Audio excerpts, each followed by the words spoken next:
What is up, everybody? It's Mighty Manotaur back with some more E3 video game talk. Did a video talking about the press conferences, did a video talking about the big AAA games, and now we're going to be talking about more of the indie titles. So let's talk about the word indie first. Doesn't really mean anything anymore. It used to mean like self-published games that were typically smaller. You couldn't buy them in a store. They would cost like $5-10, and now indie games have become a lot of a bigger thing. You know, bigger publishers are taking these games on, and bigger publishers or bigger developers are even making more like smaller experiences. So for me, the big AAA games are those big $60 games. Indie game to me is a non-$60 release. That's kind of what the difference is in my mind. So with that being said, I have a list of 28, count them, 28 awesome looking indie games at E3. Most of these weren't mentioned at press conferences, or if they were just in a montage. But most of them, they would have a little booth on the floor if it was at Sony or Microsoft or whatever. Some of them are platform exclusive. Most of them are coming to PC as well as consoles. I don't have all the facts on that, and a lot of them too is up in the air. Like as of right now, I don't want to include No Man's Sky in this list because I included that more in my AAA games, but that game is an indie game, it's made by a development studio of 10 people.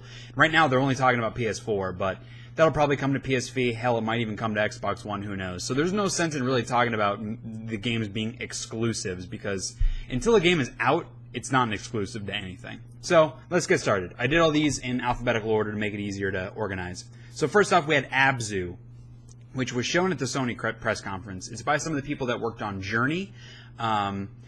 It looks beautiful, man. It's like underwater. It's just kind of exploring, and like all the sea life is going by past you, and it's kind of been described as Journey underwater, and that there's no like real story. You're just kind of experiencing it, and you craft a bit of your own story in your head of the motivations of the character and that kind of thing. It looks gorgeous. I'm sure we'll be seeing more about it before it comes out, but it looks awesome to me, just graphically and ambient music and that kind of stuff. Axiom Verge looks like a really cool, like old school Castlevania style. It's like a side-scroller 2D action platformer, like big bosses and just a lot of like red 8-bit graphics. It just looks really, really neat. Below, that's as of right now an Xbox One exclusive, but who the hell knows? It's been described as kind of it's like a top-down Dark Souls-esque kind of game, like really intense kind of patient combat.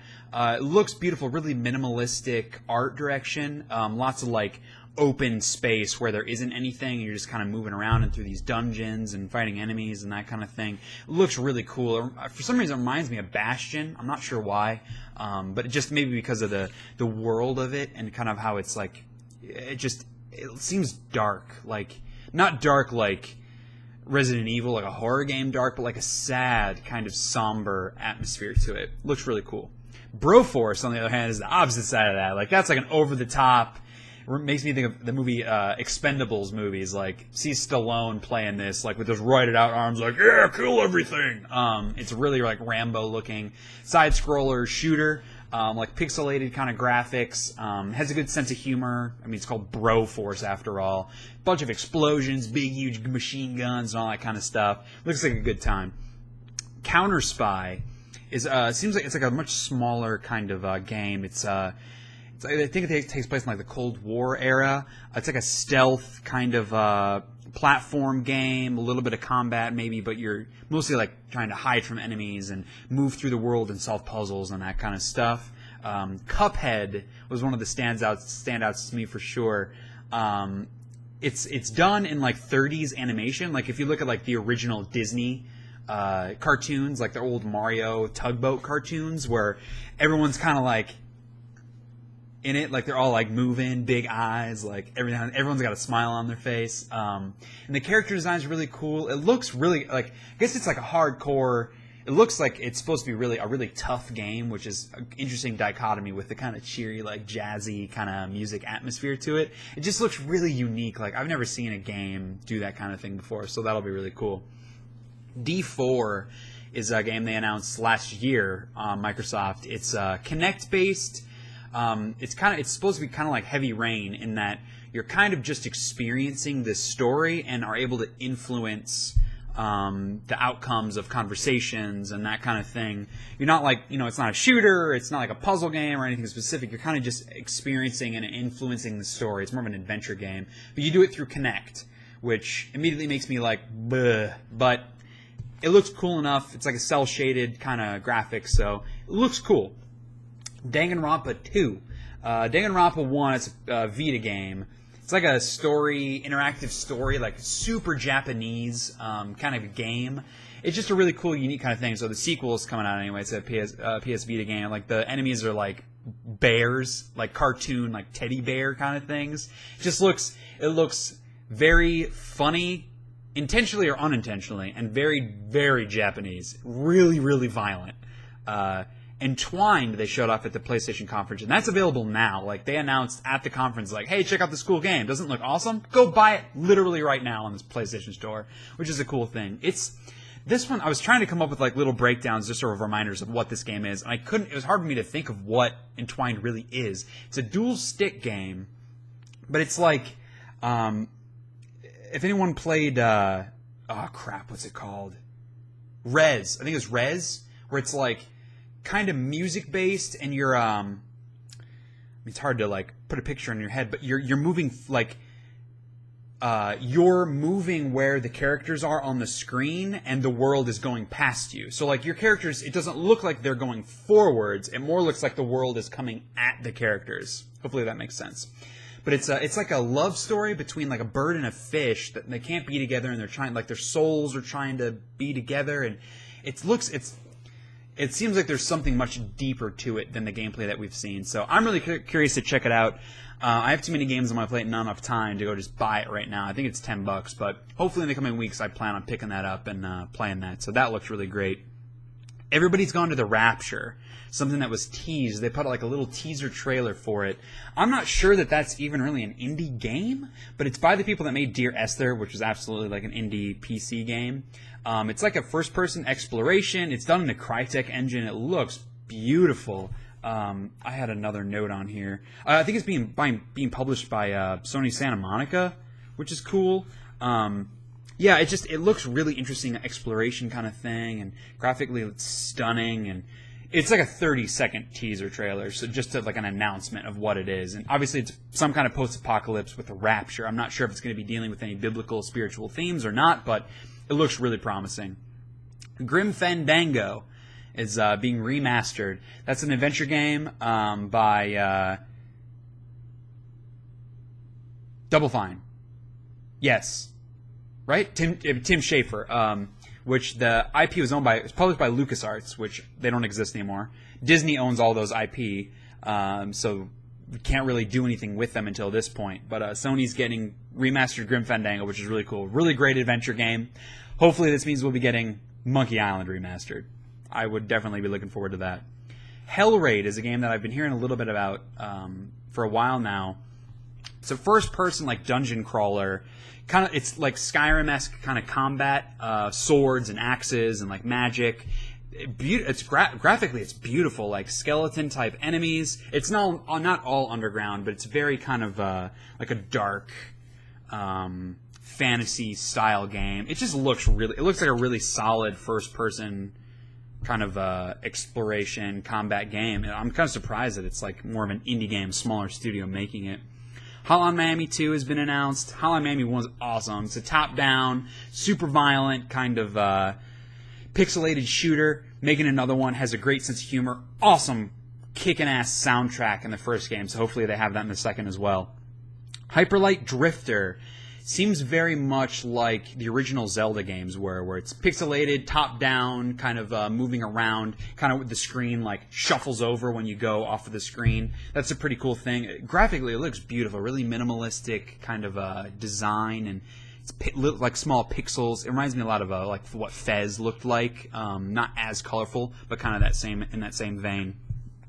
Inside is made by guys that did Limbo, which was a really awesome game, very ambient, puzzle-solving, really hard kind of platformer game. So we don't really know what this game is. It was like a minute-long trailer of just like this kid running sideways, experiencing all these things. I'm sure the story looks pretty dark. I guess it's something with like people are like being robots or something like that. I don't know. We don't know what it is or what the name even means about it, but on its pedigree alone, I'm super interested in it. Lara Croft and the Temple of Osiris is a sequel-esque kind of a game to Lara Croft and the Guardian of Light, which is a downloadable co-op kind of multiplayer combat kind of game, like a Diablo-esque kind of game. I don't know what those games are kind of called. But it's a sequel to it. That game was really great. Didn't sell super well, which is disappointing, but obviously well enough for them to make a second game, so I'm excited about that. Making Magica 2. Never played the first one, but it's like a co-op game, what I saw of it. Kind of that same thing with Lara Croft, where it's like Diablo multiplayer. We're killing enemies, they're warlocks, that kind of thing. The trailer had a great sense of humor to it, so it stood out there to me, but having not played the first game, I can't really tell you that much about it. Mighty Number 9. People that don't know about this game look at it and be like, this is a ripoff of Mega Man. It's made by the guy that made Mega Man. They wouldn't let him make a new Mega Man game that he wanted to make, so he's like, all right, screw you, screw you, Capcom, I'm going to go make my own. So it's called Mighty Number 9. It looks like a Mega Man game, a little bit cuter, but the character looks like Mega Man. It's the same kind of side-scroller shooter kind of thing, so I'm sure that's going to be really, really well done. Metrico was a really interesting game that I hadn't heard anybody talking about, and I saw a random trailer for it online. It's for PS Vita, and it's a puzzle game that's has a really cool ambient soundtrack to it too, but it's based on in mathematics with like graphs and charts and stuff, and you kind of you use your running and jumping to move graphs and charts around to be able to platform up them. I'm going to do best I can to link trailers to all these games in the description if it'll let me have 28 links in the description, but that's definitely one, because I haven't really seen anybody talking about that game, and that looks really, really cool. Night in the Woods. Of these indie games on this list, this is the most indie. Not indie that like small developer, but indie as in like indie kid, like indie scene kid, like, oh yeah, I listened to that band before you listened to them, like, hipster. It's a very hipster looking game, which would normally be a turnoff for me, but it looks cool. It's like anthropomorphic animals. The main character is like an anthropomorphic cat. That's like, she's like the main girl, like high school girl or whatever, but she's a cat. It's kind of just like an adventure game where you wander around, talk to people, interact with things, but it's got a cool visual style, cartoony visual style, so that stood out to me. Ori and the Blind Forest is a big indie game. I mean, they premiered that on the Microsoft conference, which is cool. Phil Spencer was a big fan of that one. It's a platformer, really dark, atmospheric kind of thing. You play this like white foxish kind of character, and you're trying to like rescue this big panda bear kind of guy. It looks like sad. It looks, I don't know, it looks really cool. I'm definitely interested to see more about that. Road Not Taken. This game's really hard to describe as well. It's like the maps look like a Final Fantasy Tactics. Like it's grid-based, but it's not like combat. It's turn-based, but you're just trying to move through it and move things around so that you can move through it and not die. And I guess it's got like roguelike elements to it because it's really hard and I guess you die a lot. I don't know. It's tough to see. Watch a trailer for that. What do I call it? Road Not Taken. It's hard to describe, but it's a really interesting, unique-looking game. Roundabout seems like a really funny game. It's like you're a limo driver and you're basically like spinning out in the limo the whole time to try to move through these puzzle maps. It's got a great sense of humor. The trailer of it was really funny. It had some like live action, like very 70s style live action stuff, really over the top cheesy on purpose. It was a really funny trailer. So that looks cool. It looks like a more simple kind of game, but that is not necessarily a bad thing. The Talos Principle reminded me a lot of Cube, if any of you have played Cube puzzle game, first-person game for PC. Talos Principle looks a lot like that. It's puzzles, like a big open world kind of thing. There's lots of like tech stuff, but there's also a lot of like archaeological elements to it. I'm not sure if it's like magic. It looks like Mayan artifacts, that kind of thing. Looks really unique, and I'm sure there's some kind of emergent story that you're trying to discover in it. So that should be cool. To Leave is a really interesting looking game where it's a puzzle game that you're kind of moving around the side-scrolling map, but the story of it, like you're on a rocket door.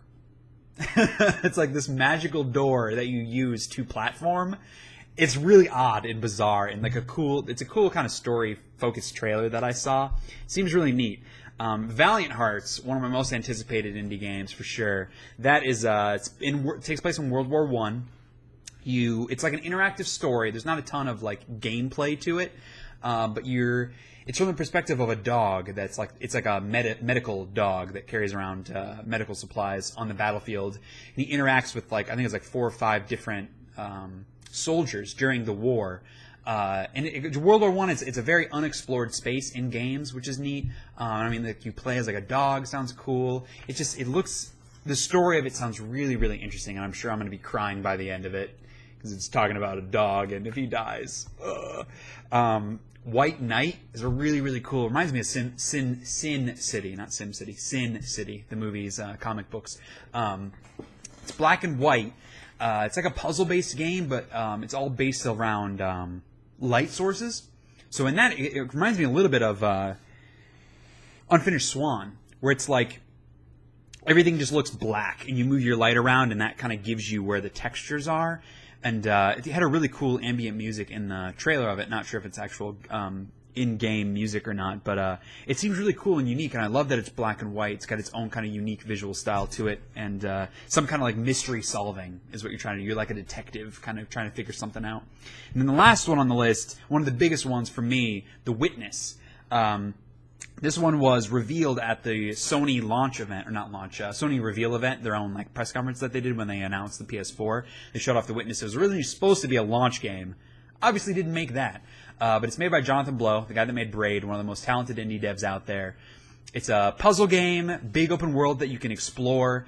I don't know, it's tough, because we've seen a lot of gameplay trailers of it, but not actual, like, this is just gameplay. It's all been, like, cut up with music, so you're not really getting a good sense of what you're really doing to solve the puzzles. But I'm sure some kind of deep story comes to the forefront as you're exploring this island that you're on. So super pumped about that.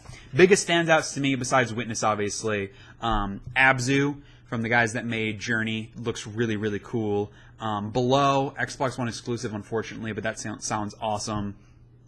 Grim Fandango that they're remaking on PS4 sounds really great. Hellraid sounds like a cool, dark Skyrim kind of game. Mighty Number 9 is going to be a really awesome, Mega Man style game. And then like Talos Principle as well is a cool puzzle-ish kind of game. So there were way more indie games than that at the show. These are just ones that I stumbled on, trailers and gameplay demos and stuff like that really stood out to me. There were a bunch of them that I saw too that I was kind of like, maybe for somebody, but this isn't really for me or whatever, that didn't feel worth mentioning. So let me know, all you guys that like indie games, that are into that kind of scene, what games from that I've talked about sound cool? What games did I miss that are what you consider to be indie games? And I don't know, let's start a discussion about like what does indie game mean to you? Is it that it's a small developer, that they publish it themselves, that it's a downloadable only game, that it's not a $60 game? What means indie game to you? When I tell you something is an indie game, what does that mean to you? So let me know in the comments, and any other games, just in general. What games in general are you excited for from E3? Check out my other 2 videos that I did. Video on the press conference reactions, and specifically on all the big, more AAA retail release games that I did. Those are like an hour long. So check those out. Thanks for watching, guys, and see you in the next video. Excited for more video games in the next couple of years. Hopefully you guys are too.